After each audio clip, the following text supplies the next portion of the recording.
తెలంగాణ కోసం తాటికొండ రాజన్న రాజీనామా చేస్తే ఈయన పీఆర్పీ పార్టీలో ఉండే ఈయన ఇంటికి పోయి సంజాయించి అప్పుడు ఈయనను పట్టుకొచ్చిన నేను బీఆర్ఎస్లకు.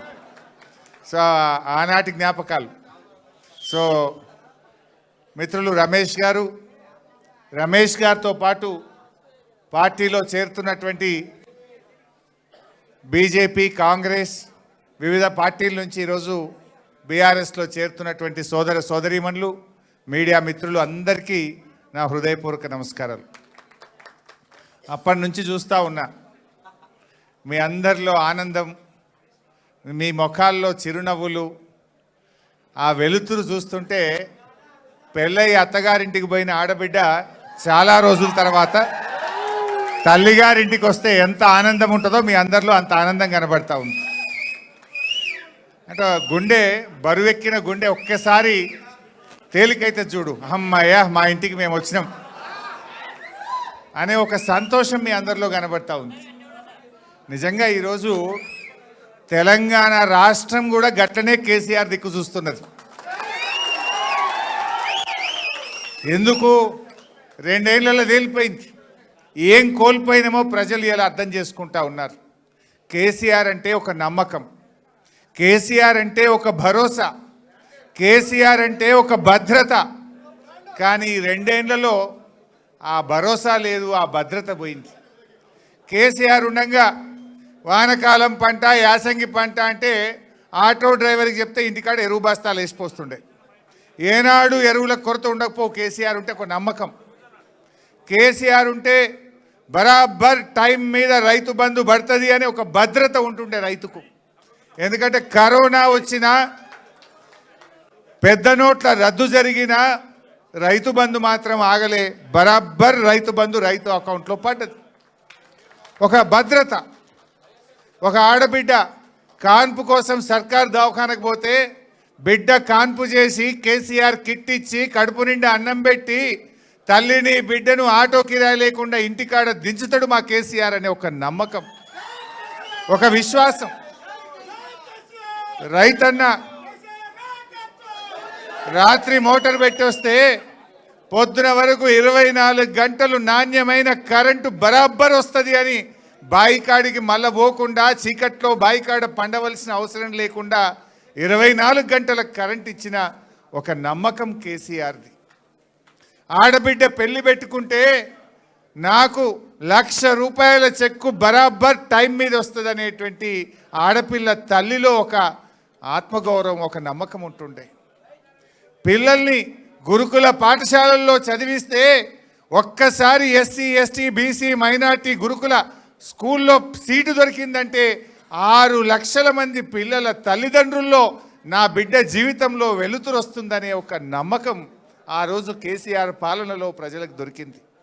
అది ఏ వర్గమైనా సరే, ఎస్సీ, ఎస్టీ, బీసీ, మైనారిటీ, రైతన్నలకు, విద్యార్థులకు, యువకులకు, మహిళలకు, అన్ని వర్గాల్లో ఒక నమ్మకం, ఒక విశ్వాసం, ఒక భద్రత నాటి కేసీఆర్ పాలనలో దొరికేది.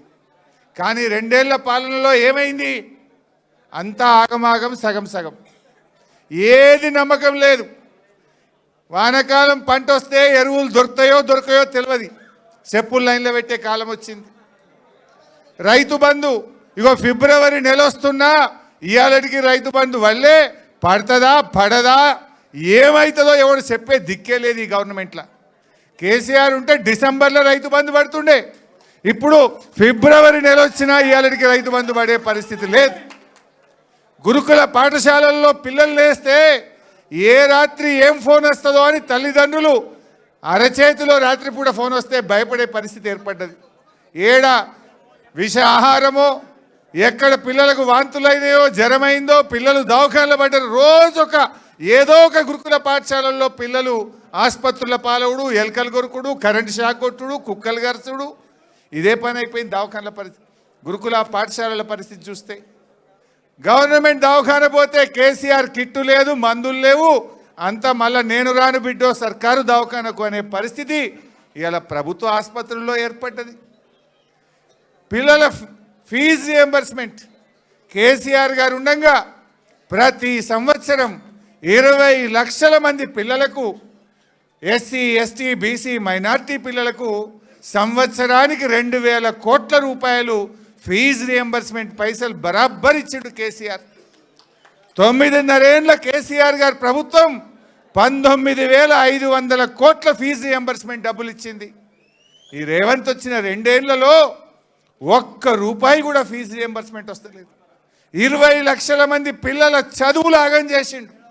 20 లక్షల ఎస్సీ ఎస్టీ బీసీ పిల్లలకు ఫీజు రియంబర్స్మెంట్ రాక, కాలేజీలు సర్టిఫికెట్లు ఇయ్యక ఆ పిల్లల చదువులు మధ్యలో ఆగిపోయే పరిస్థితి ఏర్పడ్డది. అంటే మొత్తం ఒక అభద్రత, ఒక భయం. ఎరువులు దొరకయో, పిల్లలు కాలేజీల్లో ఏమైపోతారో, పిల్లలకు ఫీజు రియంబర్స్మెంట్ వస్తుందా రాదా, ఎప్పుడు వస్తుందో తెలియదు. రైతు బంధు వస్తుందా రాదా, ఎప్పుడు వస్తుందో తెలియదు. గొర్రెల పంపిణీ జరుగుతుందా జరగదా తెలియదు. ఏది గౌడన్నలు చెట్ల మీదకి వెళ్ళి పడితే 2 ఏళ్ళ ఈ గవర్నమెంట్ వచ్చి ఇవాళకి ₹1 ఇవ్వలే, ఒక్కరికి సాయం చేయలే. ఏది కూడా ఒక నమ్మకం లేకుండా పోయింది. అందుకే నేను అన్నది, ఇవాళ రమేష్ బీఆర్ఎస్లో చేరితే మీలో ఎప్పుడెప్పుడు బీఆర్ఎస్లో పోదామని మీరందరూ రమేష్ మీద ఒత్తిడి పెట్టి పోదాం పాప తల్లిగారింటికి అన్నట్టు ఎట్లా తీసుకొచ్చిండ్రో, ఇవాళ తెలంగాణ ప్రజలు కూడా ఆ నమ్మకం కోసం, ఆ భద్రత కోసం ఇవాళ కేసీఆర్ గారి వైపు చూస్తున్నారు. ఎందుకంటే ఆ నమ్మకం ఉండే కేసీఆర్ ఉంటే గుండె మీద చేసుకొని హ్యాపీగా ధైర్యంగా మా రైతన్న వ్యవసాయం చేసిండు కేసీఆర్ పాలనలో. ఇవాళ ఏమైంది? అరే బిడ్డ పెళ్లి చేద్దాం, ఒక 1/2 ఎకరం అమ్ముదామంటే కొనేటోడు ఉన్నాడా? ఊర్లలో కొనేటోడు ఉన్నాడా? అరే మీ స్టేషన్ కన్పూర్లో, మీ వర్ధన్నపేటలో అంటే కోటే, ఎకరం అంటే కోటికి తక్కువ లేకుండే. ఇప్పుడు కోటి కాదు కదా, ఎవడు మరి కూడా చూస్తలేడు. చూస్తున్నారే రాజేందర్?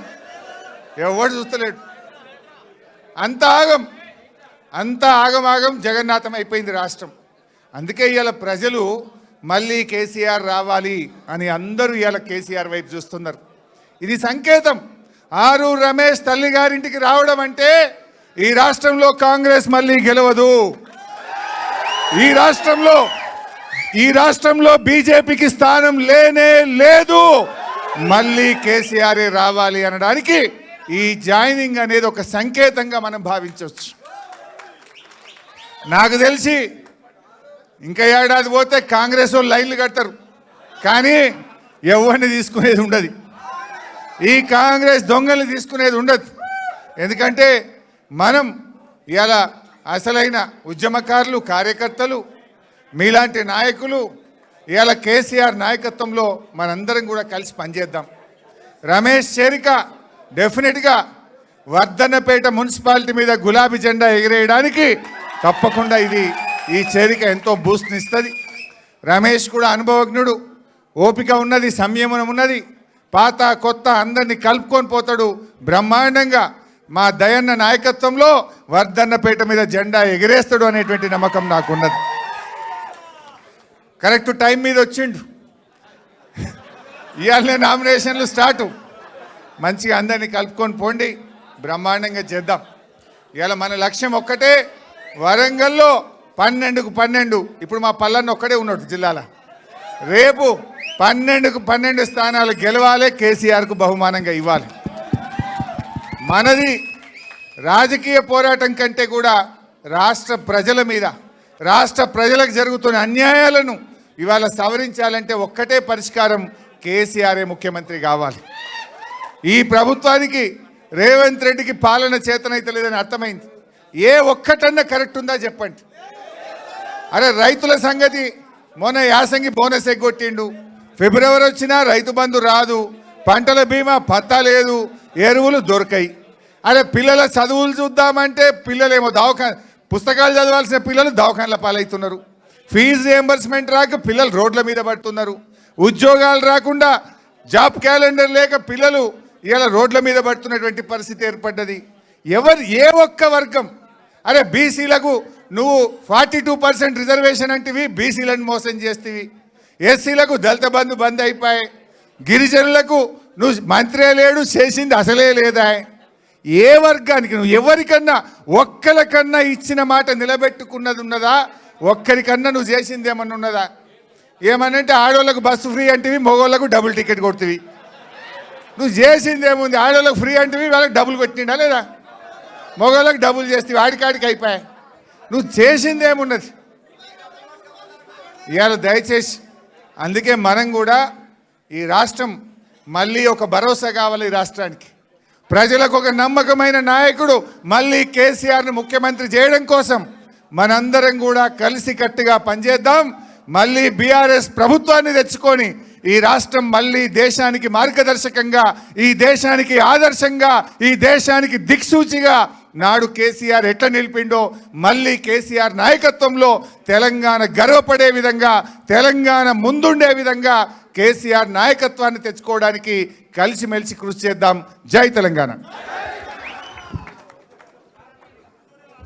అందరూ